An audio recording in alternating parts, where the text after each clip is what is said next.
деструктивтік діни ағымдардың ұстанушылары жалпы қылмыстарды жасағанда өздерінің әрекеттерін жаңа діни көзқарастарымен ақтауға тырысады.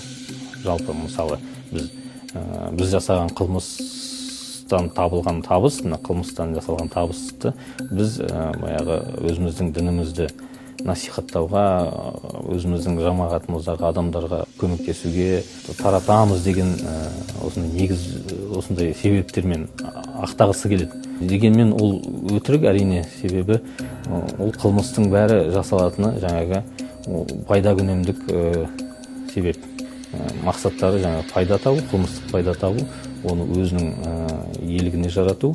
Бірде бір дінде қылмыс жасап табыс табу деген ондай ілімдер жоқ, осындай көзқарастар қалыптастырмайды бірде бір дін әлемде.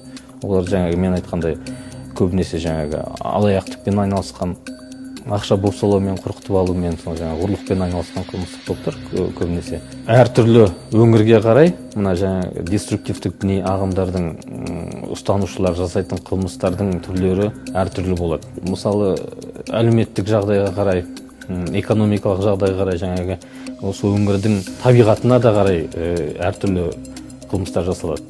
Мысалы, жаңағы Атырау облысында, Батыс Қазақстан облыстарында, жалпы батыста браконьерство дейміз ғой. Сондай қылмыстар орын алады деструктивтік діни ағым ұстанушылар тарапынан. Мысалы, мына Павлодар облысында да деструктивтік діни ағым ұстанушылар ұсталып, олардан жаңағы заңсыз түрде Қазақстанның қызыл кітабына енгізілген иелікпен сілеусінді атып алу фактілері анықталып, оларда қылмыстық жауапкершілікке тартылды.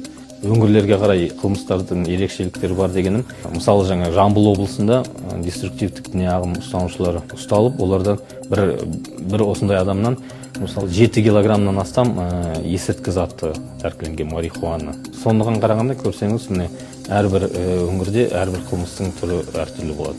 Деструктивтік діни ағым ұстанушылары деп бөлек көрсету себебіміз, ол адамдар өздерін діншіл көрсетеді. Сол дінге беріле отырып, дінді ұстана отырып, сондай қылмысқа баратын адамдар өзіміздің дәстүрлі діннің, басқа дін болсын, әлемдік, ислам дінін жамылып жүрген деструктивтік діни ағымдардың ұстанушыларын ғана айтпаймыз, басқа да дінді жамылып жасайтын қылмыскерлер бар.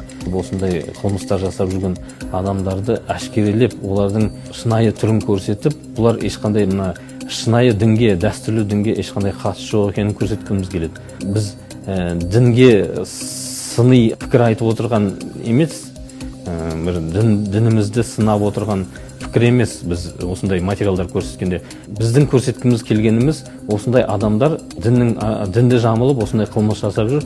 Яғни бұлар жаңағы дәстүрлі біздің дінімізді, басқа діндердің осындай жарқын адамгершілікке тартатын, адамгершілікті тәрбиелейтін қағидаттарын жаман теріс жағынан көрсетіп жүр деп айтқымыз келеді.